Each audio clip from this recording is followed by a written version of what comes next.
The urge to kill swept over him, while he stood over his fourth pair of victims, with a sweet grin on his face. Clutching their hands together on what was supposed to be a happy day, their wedding anniversary. Their child huddled in the corner, crying hysterically as a scary man killed his mother and father. Julio mumbled, under his breath, "Beautiful, may you rest in peace." Nobody understands the urge to kill. Nobody except the killer himself. No one understands the thrill, the adrenaline. Nobody except the killer himself. In Julio Gonzalez's case, or as the police knew him as the couple killer, it was something tragic that happened to him.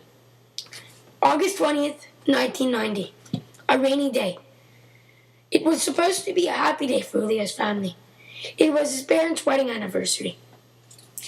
They were driving on the highway, and nobody could predict what would happen next. The last thing he saw was blood on the windshield, as his parents clutched together and murmured, "I love you." Now he was left all alone. His family was dead. This is how Julio got his urge to kill. It was 1993 when his urge started, when he murdered his first pair of victims. His urge was uncontrollable. It was like he had a metronome in his head going back and forth. 2 weeks later, he killed again. Then another 2 weeks went by, and another kill. And then now, his fourth pair of victims. "This urge can't stop," he repeated over and over again in his head. He wanted to stop, but he couldn't control his urge. His heart was telling him to stop, and his brain was telling him to kill. He didn't want to kill, but the hot desire swept day in and day out. Every second he was awake, he'd sweat just thinking about that urge to kill. He feels guilt as he turns his back walking away from the murders. A part of him regrets all these murders, but the other part has no regret.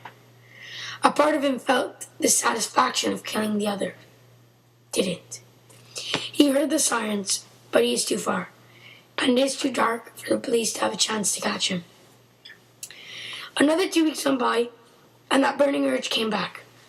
As he plans for another kill, he felt remorse for everything he has done, but that won't stop him.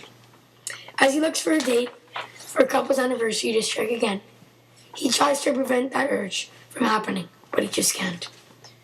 Somehow, despite trying to suppress his urge to kill, he finds himself standing over his fifth pair of victims. The hands clutched, the eyes closed, the body's lifeless. He murmurs to himself, "Beautiful, may you rest in peace." But this time, he says it twice, one for the couple and one for himself.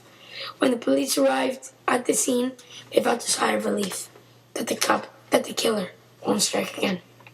They felt remorse for the couples that passed and for their children that were left behind.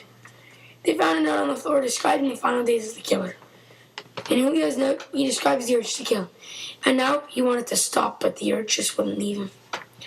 Also planning for all the murders and how each one happened, the final thing he described was that day that his parents passed, and that encouraged him to kill, and that is what started his urge.